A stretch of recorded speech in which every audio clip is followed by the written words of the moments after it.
નમસ્કાર, doctor Meena Trivedi, Ayurveda consultant, Porbandar. આજે આપણે કઠોળ વિશે જોઈશું। કઠોળને આયુર્વેદમાં સિંબી ધાન્ય કહેવામાં આવે છે। સિંબી એટલે કે ફળી, ફળીની અંદર જે પેક કરેલા હોય, પેક થયેલા હોય એને આપણે સિંબી ધાન્ય કહીએ છીએ।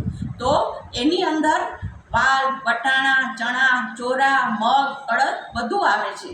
આપણે પૂજાના થાળમાં ખાઈએ છીએ કે વાલ, વટાણા, ચણા ને ચોરા, વાઈ લાગશે જમજો થોડા। તો આપણે ભગવાનને પણ પ્રાર્થના કરીએ છીએ કે આ બધા વાઈ લાગશે, એમ બતાવી દે છે કે આ બધા કઠોળ છે એ વાયુ કરનારા છે, એટલે આપણે માપસર ખાવા જોઈએ। તો આ કઠોળ છે એની અંદર પણ ઘણા એવા ગુણ સમાયેલા છે। તો એ ચરબી અને કફમાં ફાયદો કરે છે, અને ખાસ કરીને એ તુરા છે અને ગળ્યા છે અને શીતવીર્ય છે અને વાયુ કરનારા છે, એટલે કબજિયાત પણ કરે છે। તેથી આપણે હરસના જે પેશન્ટ હોય એને આપણે કઠોળ ખાવાની મનાઈ કરીએ છીએ। તો આ બધા ગુણ છે, પણ જ્યારે કઠોળ પચે છે ત્યારે એનો ગુણ તીખો થઈ જાય છે, એટલે આ બધા ગુણો કઠોળની અંદર રહેલા છે।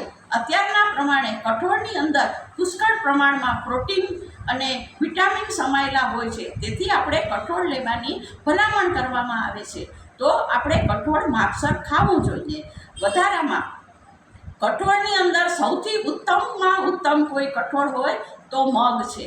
આપણે કહેવત છે કે મગ કહે હું મોટું માથું, મારે માટે ચાંદું, મારી જરૂર પડે ત્યારે હું માણસ થાય માંદું, અને મગ ચલાવે પગ।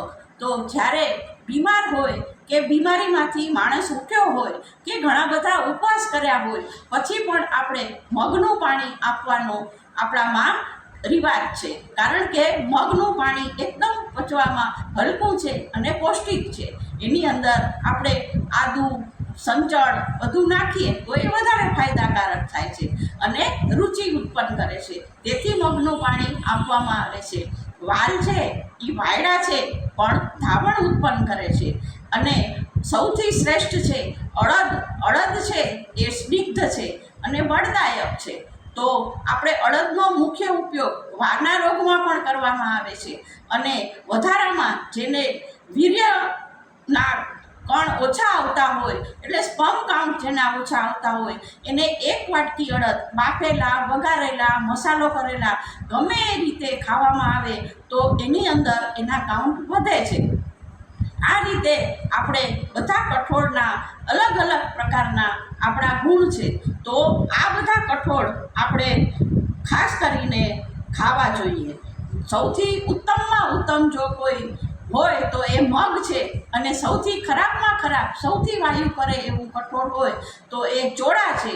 તો એના ઉપર આપણે ખાસ ધ્યાન રાખી અને પ્રમાણસર કઠોળ આપણે લેવું જોઈએ। જો વધુ માહિતી માટે મારા વિડીયોને સબસ્ક્રાઈબ કરો અને લાઈક કરો।